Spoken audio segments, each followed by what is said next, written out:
ನಮಸ್ತೆ 24x7 ಕರ್ನಾಟಕ.comಗೆ ಸ್ವಾಗತ ಸುಸ್ವಾಗತ ವಿತ್ ಶಶಾಂಕ್. ಈಗ ನಾವು ಭೇಟಿ ಮಾಡಲು ಬಂದಿರುವಂತದ್ದು ತುಮಕೂರು ಡಿಸ್ಟ್ರಿಕ್ಟ್ ಕುಣಿಗಲ್ ತಾಲೂಕಿನ ಗ್ರಾಮ ಪಂಚಾಯಿತಿ ಸದಸ್ಯರನ್ನು. ಅವರು ಒಬ್ಬ ಹಿರಿಯ ವ್ಯಕ್ತಿ ಆಗಿದ್ಕೊಂಡು ಈ ಒಂದು ಜನಸೇವೆ ಮಾಡೋದಕ್ಕಾಗಿ ಬಂದಿರುವಂತದ್ದು. ಬನ್ನಿ ಅವರ ಜೊತೆ ಕುಳಿತು ಅವರ ಒಂದು ಕಿರುಪರಿಚಯ ಮಾಡಿಕೊಳ್ಳೋಣ. ನಮಸ್ತೆ ಸರ್. ಸರ್ ನಿಮ್ಮ ಹೆಸರು? ರೇವಪ್ಪ ಅಂತ ಹೇಳಿ. ಸರ್ ಯಾವ ಗ್ರಾಮ ಪಂಚಾಯಿತಿಯಿಂದ ಈಗ ನೀವು ವಿಜೇತರಾಗಿರುವಂತದ್ದು? 2000 ಇಸ್ವಿಯಿಂದ ನೀವು ಒಂದು ರಾಜಕೀಯ ಜೀವನಕ್ಕೆ ಪ್ರವೇಶ ನೀಡಿರುವಂತದ್ದು. ಹೇಗೆ ಅನ್ನಿಸ್ತಾ ಇದೆ ಸರ್ ಈ ಒಂದು ರಾಜಕೀಯ ಜೀವನ? ಜೀವನ ಮಾಡ್ತಾ ಇದ್ವಿ, ಈ ಪರವಾಗಿಲ್ಲ.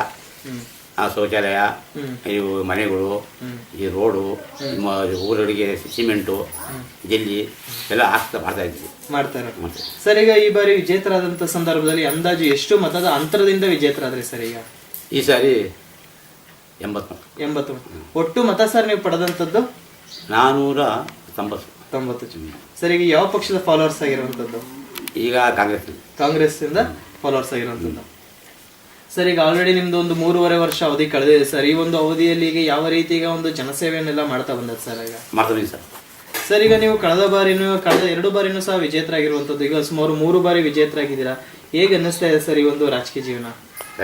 ಈಗ ಮೊದಲಂಗೆ ಆಗಲ್ಲ ಸರ್. ಮೊದಲಂಗೆ ಕಷ್ಟ. ಈಗ ಹಾಗೂ ಭಾರಿ ವ್ಯತ್ಯಾಸ ಇದೆ. ಈಗ ಹಂಗೂ ಮಾಡ್ಕೊಂಡ್ತಾ ಇದ್ವಿ, ಮಾಡ್ತಾ ಸರ್. ಈಗ ನೀವು ಒಂದು ಸಾಧಾರಣ ವ್ಯಕ್ತಿಯಾಗಿದ್ಕೊಂಡು ಒಂದು ರಾಜಕೀಯ ಜೀವನಕ್ಕೆ ಪ್ರವೇಶ ನೀಡಿದಂತಲ್ಲ, ಅಥವಾ ಈಗ ನಿಮ್ಮ ಹಿರಿಕರಾದಂತ ತಂದೆ ತಾಯಿ ಸಹೋದರ ಯಾರಾದ್ರೂ ಈ ಒಂದು ರಾಜಕೀಯ ಜೀವನದಲ್ಲಿ ಇದ್ದಂತ ಸರ್? ಈಗ ನಮ್ಮ ತಂದೆಯವರು ಮೊದಲಿಂದರು ರಾಜಕೀಯ ಮೆಂಬರ್ ಆಗಿದ್ದರು, ನಮ್ಮ ತಮ್ಮವರು ಅವರು ಮೆಂಬರ್ ಆಗಿದ್ದರು, ಅದಕ್ಕೆ ನಾನು ಮೆಂಬರ್ ಆಗಿದ್ದೆ. ಅದಾದ ನಂತರ ಈಗ ನೀವು ಆಗಿರೋ ಸರ್. ಈಗ ಈ ಒಂದು ರಾಜಕೀಯ ಜೀವನಕ್ಕೆ ಪ್ರವೇಶ ನೀಡೋದಕ್ಕೆ ಗುರುಗಳು ಅಂತ ಯಾರಿದ್ದಾರ ಸರ್? ಈಗ ನಿಮಗೆ ಗುರುಗಳು ನಮ್ಮ ತಂದೆ. ನಿಮ್ಮ ತಂದೆಯವರು? ನಿಮ್ಮ ತಂದೆ ಯಾವ ಸಾಲಿನಲ್ಲಿ ಅವರು ಎಷ್ಟನೇ ಇಸ್ವಿಯಿಂದ ಇದ್ದಂತ ಸರ್? ಈಗ ಅವರು 75ರಿಂದ ಇದ್ದಂತ ಸರ್. ಈಗ ಎಲ್ಲ ನಿಮ್ಮ ಸದಸ್ಯರು 18 ಜನ ಸದಸ್ಯರು ಇದ್ರೆ ಎಲ್ಲರೂ ಹೊಂದಾಣಿಕೆತೆಯಿಂದ ಒಂದು ಕೆಲಸ ಕಾರ್ಯಗಳು ಮಾಡ್ತಾ ಇರುವಂತದ್ದು.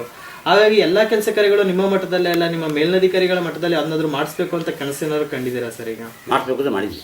ಏನೇನ ಮಾಡಿಸ್ಬೇಕು ಅಂತ? ಈ ಕೆರೆ ಹೂಳು ಕಡೆ ತೆಗಿತ್ತು, ಇವೆಲ್ಲ ಮಾಡಿಸ್ಬೇಕು.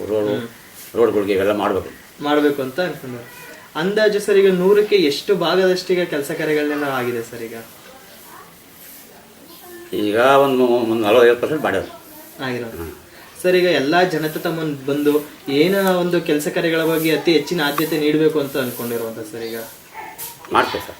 ಯಾವ್ದ್ರ ಬಗ್ಗೆ ಅಂತ ಸರ್? ಈಗ ಈ ರೋಡ್ಗಳು, ಈ ಮನೆಗಳು ಭಾರಿ ಕಟ್ಟು ತೊಂದರೆ ಆಗ್ಬಿಟ್ಟವೆ ಜನರಿಗೆ. ಮನೆಗಳು ಬರ್ತಾ ಇಲ್ಲ, ಎಲ್ಲ 1-2 ಕೊಡ್ತಾರೆ, ಮನೆಗಳು ಸಾಕ್ತಾ ಇಲ್ಲ. ಅದೆಲ್ಲ ನೋಡಿ ಮಾಡಿಸ್ಕೊಡ್ತಾ ಹೋಗ್ಬೇಕು ಅಂತ ಸರ್. ಈಗ ನಿಮ್ಮ ಒಂದು ಈ ಗ್ರಾಮದಲ್ಲಿ ನೀರಿನ ವ್ಯವಸ್ಥೆ ಆಗಿರ್ಬೋದು ಅಥವಾ ಸ್ವಚ್ಛತೆ ಬಗ್ಗೆ ಇರ್ಬೋದು, ಯಾವ ರೀತಿಗೆ ಎಲ್ಲ ನೀವು ಜನತೆಗೆ ಸೇವೆ ಮಾಡ್ತಾ ಹೋಗ್ತಾ ಇರೋದು ಸರ್? ನೀರು ತೊಂದರೆ, ಟ್ಯಾಂಕಿ ತೊಳಿತೀವಿ, ಎಲ್ಲ ಪೌಡ್ರ್ ಹಾಕ್ತೀವಿ, ಚರಂಡಿನ ಕ್ಲೀನ್ ಮಾಡ್ತೀವಿ. ಚರಂಡಿಗೆ ಒಂದು ಆಳು ಮಡಿಕೊಂಡಿದ್ವಿ, ಆ ಒಂದು ಆಳು ಅವ್ರದ್ದು ಕೂಲಿ ಕೆಲಸ ಮಾಡ್ತೀವಿ ಸರ್. ಯಾವ ಚರಂಡಿ ಚೇತ್ ಮೇಲೆ ಕಟ್ಕೊಂಡಿದೆ, ಏನಾಗಿದೆ ಎಲ್ಲದು ಮಾಡ್ತಾರೆ, ಎಲ್ಲ ಮಾಡ್ತೀವಿ ಸರ್. ಈಗ ನಿಮ್ಮ ಟಿಪಿಯಿಂದ ಇರ್ಬೋದು, ZP-ಇಂದ ಇರ್ಬೋದು, ಯಾವ ರೀತಿ ಈಗ ಒಂದು ಕೆಲಸ ಕಾರ್ಯಗಳನ್ನ ನೀವು ಮಾಡಿಸಿ ನಿರ್ವಹಿಸ್ತಾ ಹೋಗ್ತಾರಂತ ಸರ್? ಈಗ ಅದು ಜಿಪಿಯಿಂದ ರೋಡಿ ಪಡಿ ಕೊಡ್ತಾರೆ, ಈ ಸೇತುವೆ ಮೋರಿಗಳು ಕೊಡ್ತಾರೆ, ಎಲ್ಲ ಕೊಟ್ಟು ಮಾಡಿಸ್ತಾ ಹೋಗ್ತಾರೆ ಸರ್. ಅದೇ ರೀತಿ ಈಗ ನೀವು ಈ ಒಂದು ಸ್ಥಾನಕ್ಕೆ ಬರೋದಕ್ಕೆ ಮೂಲ ಕಾರಣ ಏನಂತ ಹೇಳಿದ್ರೆ, ಈ ನಿಮ್ಮ ಒಂದು ಗ್ರಾಮದ ಪ್ರತಿಯೊಬ್ಬ ಜನತೆ ತಮ್ಮ ಅಮೂಲ್ಯವಾದ ಮತವನ್ನು ತಮಗೆ ನೀಡಿ ಜಯಶೀಲಗೊಳಿಸಿದ್ದಾರೆ. ಈ ಸಂದರ್ಭದಲ್ಲಿ ಕೊನೆಯದಾಗಿ ಆ ಎಲ್ಲಾ ಜನತೆಗೂ ಏನೋ ಒಂದು ಸಿಹಿ ಮತಗಳನ್ನ ಹೇಳಕ್ ಇಷ್ಟಪಡ್ತೀರಾ ಸರ್? ಈಗ ಏನೋ ಒಂದು ಒಳ್ಳೇದು ಮಾಡಬೇಕು, ಆ ಜನತೆಗೆ ಎಲ್ಲರಿಗೂ ಒಂದು ಒಳ್ಳೇದು ಮಾಡಿ ಆ ಜನತೆಗೆ ಒಂದು ಸಂತೋಷ ತರಬೇಕು ಅಂತ ನನ್ನ ಆಸೆ.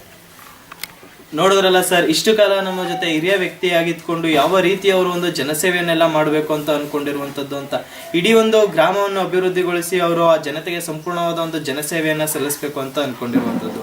ಇದೇ ರೀತಿ ಎಲ್ಲಿದೆ ಒಂದು ಮಾಹಿತಿ ಬೇಕಾದರೂ ದಿನದ 24 ಗಂಟೆನೂ ಸದಾಕಾಲ ನಿಮ್ಮ ಸೇವೆಯಲ್ಲಿ ನಾವಿರುತ್ತೀವಿ. ಹಾಗಾಗಿ ಯಾವಾಗ ಬೇಕಾದರೂ ಎಲ್ಲಿದೆ ಒಂದು ಮಾಹಿತಿ ಬೇಕಾದರೂ ಸದಾಕಾಲ ವೀಕ್ಷಿಸ್ತಾ ಹೋಗಿ 24x7 ಕರ್ನಾಟಕ.com ಮಾತ್ರ. ಧನ್ಯವಾದಗಳು.